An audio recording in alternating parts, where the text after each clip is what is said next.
The mahogany dining room table that had hosted countless family dinners over the years now felt like a courtroom as my parents delivered their verdict. Crystal glasses caught the afternoon light streaming through the bay windows, casting tiny rainbows across the white tablecloth where my father had arranged his talking points like evidence in a case he was determined to win. "Jordan, we've been discussing your situation," Dad said, his voice carrying the same authoritative tone he'd used throughout his career as a corporate executive. "And we've come to a difficult decision." I sat quietly in the chair I'd occupied since childhood, cutting my salmon into precise pieces while my mother fidgeted with her pearl necklace, her tell that she was nervous about whatever they were about to announce. "We're cutting you off financially," Mom said suddenly, like ripping off a Band-Aid. "No more allowance, no more help with rent, no more emergency funds. It's time for you to figure it out yourself." The irony was so profound I had to suppress a smile. At 28, I hadn't needed their financial support for years. What they didn't know was that I'd been supporting them. "We know this seems harsh," Dad continued, "but we can't enable your lifestyle anymore. Working as a freelance graphic designer isn't a real career. You need to find stable employment with benefits and a retirement plan." My freelance graphic design work was actually a creative agency that employed 43 people and generated $15 million annually. But I'd learned years ago that my parents measured success by traditional markers: corporate titles, business suits, and corner offices.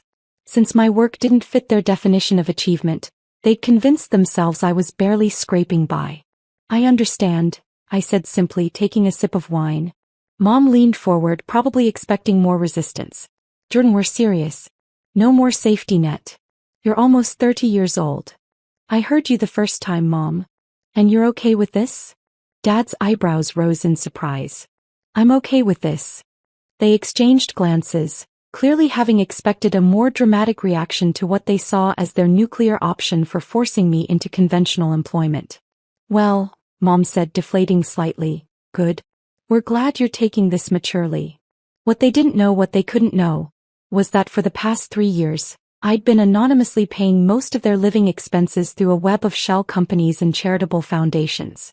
Their mortgage, their car payments, their health insurance premiums, their country club membership, all of it flowing from my business accounts through carefully constructed financial structures that left no traceable connection to me. I'd discovered their financial troubles by accident when I'd offered to help with some investment advice. Dad's retirement portfolio had been decimated by a series of bad decisions, and Mom's medical bills from her cancer treatment 2 years ago had drained most of their remaining savings. Rather than let them struggle or swallow their pride to ask for help, I'd quietly stepped in to ensure they could maintain their lifestyle without ever knowing where the assistance was coming from. "There is one more thing," Dad said, reaching for a folder beside his plate. "We've prepared some resources to help you transition to financial independence." He slid the folder across the table. Inside were job listings, apartment rental guides for affordable neighborhoods, and a budget worksheet titled, "Living Within Your Means." "These are positions at reputable companies," Mom explained eagerly. "Marketing coordinator, junior account executive, that sort of thing. Entry-level positions that could lead to real career growth." I flipped through the job listings. The highest salary was $65,000 annually, less than what my company spent on coffee each month. "Thank you," I said, closing the folder. "This is very thoughtful." "Jordan," Dad said, leaning back in his chair, "I want you to understand that this decision wasn't made lightly. We love you, but love sometimes means tough choices." "I appreciate that, Dad. You have potential," Mom added. "But potential means nothing without direction and discipline. This is our way of giving you the push you need." The push I needed. If only they knew about the board meeting I'd attended that morning, where we'd discussed acquiring a competitor for $8 million. Or the contract I'd signed last week to design a complete rebrand for a Fortune 500 company. Or the fact that I employed more people than Dad had supervised during his entire corporate career. "When does this take effect?" I asked. "Immediately," Dad said firmly. "Starting tomorrow, you're on your own." "Understood." After lunch, I drove back to my downtown loft in the car they assumed I could barely afford, a modest sedan that happened to be paid for in cash. My real car, a BMW, stayed parked in my private garage. Like most aspects of my actual life, I kept it hidden from family gatherings. Back in my home office, I opened my laptop and pulled up the financial management dashboard that controlled my parents' living situation. For 3 years, I'd been their invisible benefactor, ensuring that Dad's investment income arrived like clockwork and that Mom's medical bills disappeared into the maze of insurance and charitable assistance I'd arranged. But they'd just cut me off. They'd decided I was a financial burden they could no longer afford to carry. Time to show them what being cut off actually looked like. I opened a secure messaging app and typed a message to my financial manager. Effective immediately, discontinue all payments to the Harrison Family Trust. Cancel the investment income distributions, the medical assistance fund contributions, and the mortgage payment subsidies. The response came back within minutes. Confirmed. All payments ceased as of today. Should I send final statements to the family? No statements necessary. They'll figure it out soon enough. Then I called my property management company. This is Jordan Walsh. I need to make some changes to the rental assistance program for Unit 1247 Oakwood Drive. Of course, Mr. Walsh. What modifications? Cancel it entirely. Effective immediately. Sir, are you sure? The tenants have been receiving that assistance for 3 years. The sudden termination might create financial hardship. The tenants have just informed me they no longer need financial assistance. They're ready to handle their obligations independently. Understood. I'll process the cancellation today. Unit 1247 Oakwood Drive was the condo my parents lived in. They thought they owned it outright, having paid off the mortgage 2 years ago with what they believed was a refinancing opportunity Dad had discovered. In reality, I'd purchased the property through a holding company and allowed them to live there rent-free while maintaining the illusion of homeownership. But if they wanted to cut me off, they could figure out market-rate rent for a luxury condo in the city's most expensive neighborhood. My phone rang 3 days later. Mom, her voice tight with panic. Jordan, we have a problem. What kind of problem? The bank says there's been some kind of mistake with Dad's investment income. The quarterly distribution didn't arrive. I pulled up my parents' financial profile on my screen. According to the fake investment statements I'd been generating, they should have received $12,000 that week, money that came entirely from my business accounts but appeared to be returns from Dad's diversified portfolio. That's strange, I said. Did you call the investment company? Dad spent 2 hours on the phone with them. They claim there's no record of his account. No record. It's like his entire portfolio just disappeared. 20 years of investments, gone. Because it had never existed. The investment company was real, but Dad's account was fiction. I'd been creating quarterly statements and distribution checks to maintain the illusion that his financial planning had been successful rather than the disaster it actually was. Maybe there's been some kind of computer error, I suggested. That's what we thought, but Jordan. Her voice cracked. Without that income, we can't make our payments this month. What payments? Everything. The mortgage, the car loans, the insurance premiums. That investment income covers almost all of our monthly expenses. Because I designed it that way.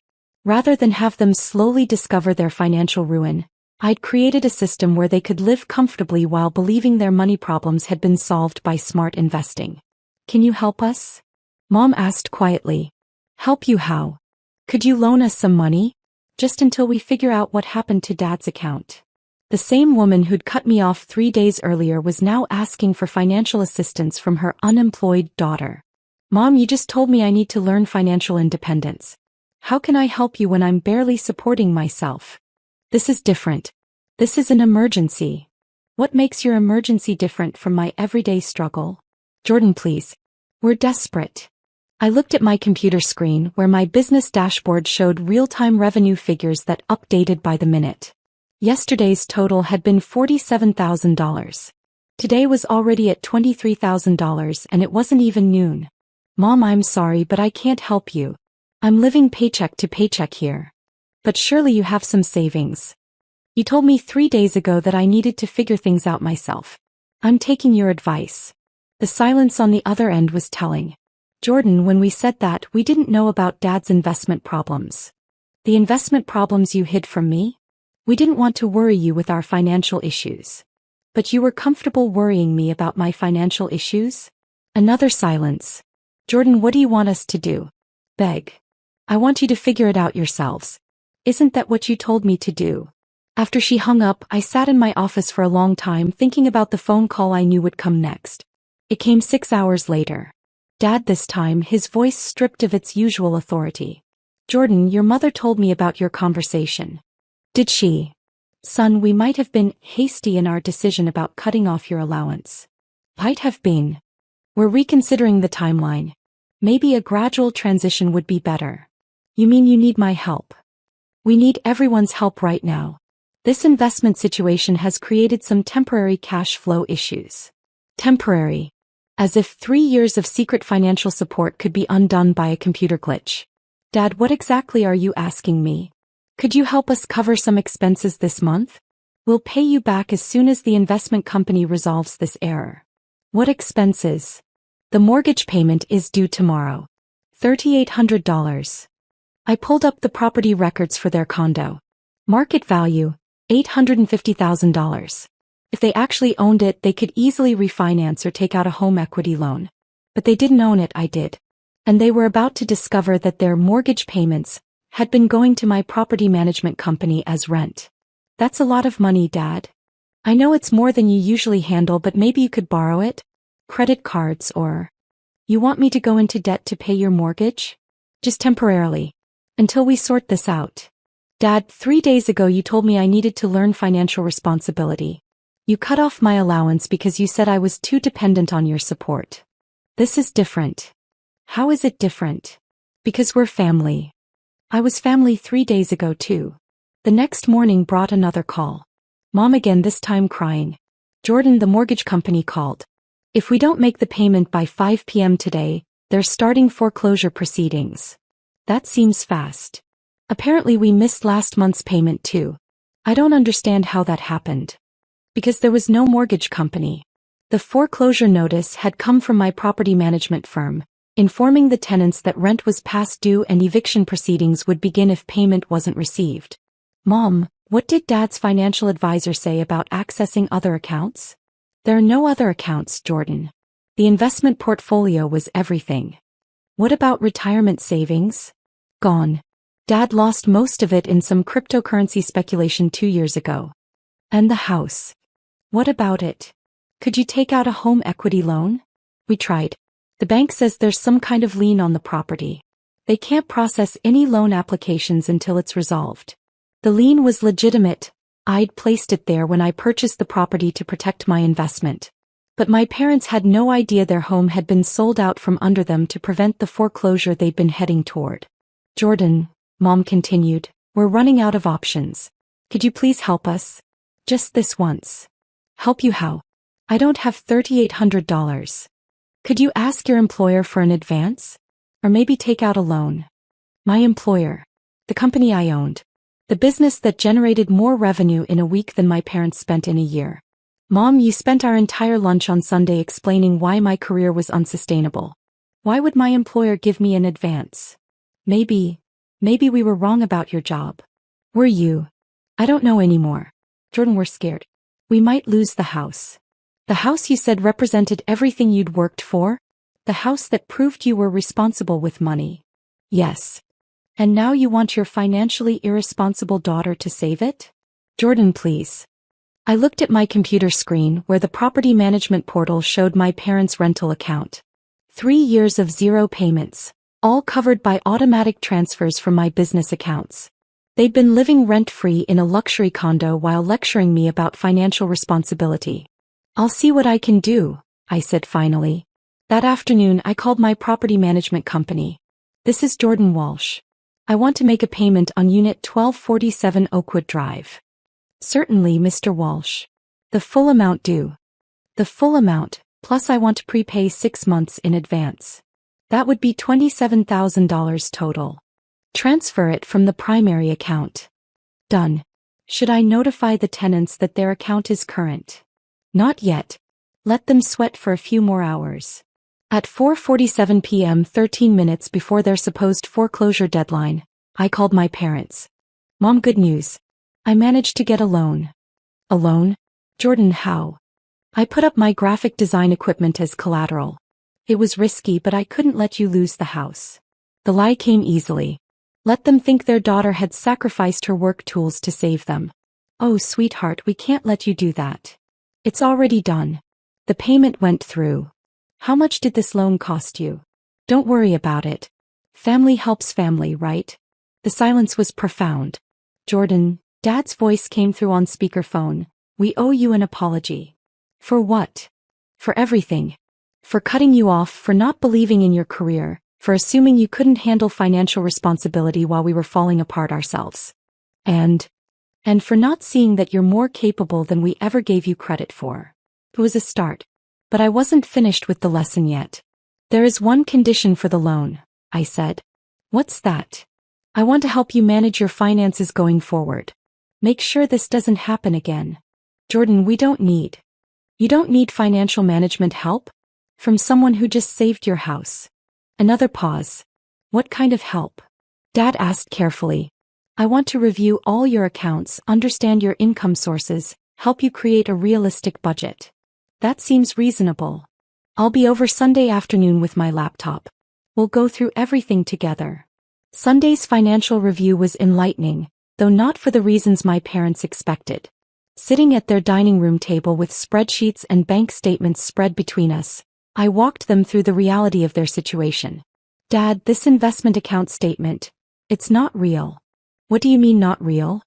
I pulled up the actual website for the investment company on my laptop. See this account number? It doesn't exist in their system. That's impossible. I've been receiving statements for 3 years. Fake statements. Someone's been sending you false documents to make you think you had investments when you didn't. Mom leaned forward. Who would do that? Someone who wanted you to feel financially secure without actually having to rebuild your portfolio. Dad stared at the screen. But the quarterly payments, $12,000 every 3 months. Also fake. That money was coming from somewhere else. Where? I opened another browser window and logged into my business bank account. 3 years of transaction records appeared on screen, showing quarterly transfers of $12,000 to various shell companies that had then issued checks to my parents. Jordan, Mom whispered, this is your business account. Yes. You've been paying us? I've been paying your bills. All of them. For 3 years. The silence that followed was deafening. The mortgage payments, Dad said slowly. Rent payments. You don't own this condo. I bought it when you were facing foreclosure 3 years ago. The car loans. Paid off. The cars are titled to a holding company I own. The health insurance? Provided through my corporate plan. You're listed as dependents. Mom's hands shook as she reached for her water glass. Everything. Everything. Your country club membership, your utility bills, your credit card payments when they got too high. I've been covering your living expenses while you've been lecturing me about financial responsibility. Dad buried his face in his hands. Jordan, why? Because I love you. Because when I found out you were struggling, I couldn't just let you lose everything you'd worked for. But we treated you like a failure. Like someone who couldn't manage money. Like someone who needed tough love to learn financial responsibility. While you were supporting us. While I was supporting you. Mom started crying. We're horrible people. You're not horrible. You're proud people who couldn't admit you needed help. So you helped us anyway. So I helped you anyway. Dad looked up from his hands. Jordan, what happens now? Now you have some choices to make. What kind of choices? I closed my laptop and looked at my parents, really looked at them for the first time in years. Not as the successful executives who'd raised me, but as 2 people who'd gotten in over their heads financially and been too proud to ask for help. You can keep living in denial, pretending that I'm the family financial disaster while I quietly keep you afloat. Or you can acknowledge reality and let me help you rebuild your actual financial foundation. What does rebuilding look like? Mom asked. It looks like Dad finding part-time consulting work to generate real income. It looks like downsizing to a smaller place you can actually afford. It looks like honest conversations about money instead of fake investment statements. And if we choose option 1? Then I keep paying your bills while you keep lecturing me about financial responsibility. And eventually I get tired of the hypocrisy and stop. Dad straightened in his chair. We choose option 2. Are you sure? It means admitting that your daughter is more financially successful than you are. It means asking me for advice instead of giving it. Jordan, Mom said, wiping her eyes, could you teach us? About business, about money management, about how you built what you've built. I could. But first you need to understand something. What's that? My graphic design business? It's not actually graphic design. I opened my laptop again and showed them my company's real website. Walsh Creative Agency. 43 employees.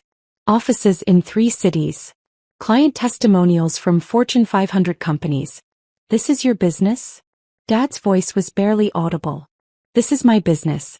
15 million in annual revenue, growing 30% year over year. Mom stared at the screen.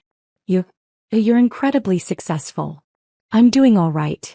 Jordan, Dad said, we've been such idiots. Yes, you have. But you raised me and I turned out okay, so you must have done something right. That evening, as I prepared to leave my parents' condo, Dad walked me to the door. Jordan, I have to ask. When we cut you off 3 days ago, did you laugh? I considered the question. No, Dad. I didn't laugh.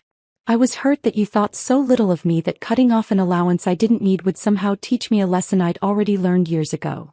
We really don't know you at all, do we? You know the daughter you raised. You just forgot that she grew up to be capable of taking care of herself. And you. What now? Now we start over. No more fake investment statements, no more secret financial support, no more assumptions about each other's lives. And no more lectures about your career choices? Definitely no more lectures about my career choices. 3 months later, I sat in the same dining room where my parents had cut me off, but the dynamic had changed entirely. Dad had found consulting work with his former company. Mom had started a small interior design business that was actually showing promise. And they'd moved to a modest apartment they could afford with their real income. How's the new place? I asked over Sunday dinner. Smaller, Mom admitted. But it's ours. Actually ours. No mystery benefactors? I teased. No mystery benefactors, Dad confirmed. Though we did want to ask. Would you consider letting us pay you back? For the 3 years of support. I thought about it. How about this instead? When your businesses are profitable enough, start a college fund for your future grandchildren. Consider that your repayment. Future grandchildren? I'm dating someone. It's getting serious. What do they do? Mom asked, then caught herself. Sorry, that's not my business.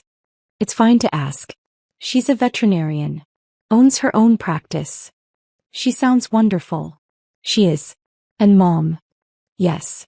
She knows exactly how much money I make. The laughter that followed was genuine, the first real family moment we'd shared in years. Sometimes the best lesson about financial independence isn't learning to support yourself. Sometimes it's learning that real wealth means being able to support the people you love, even when they don't realize they need it. And sometimes, just sometimes, getting cut off is exactly what a family needs to discover who's really been holding them together all along.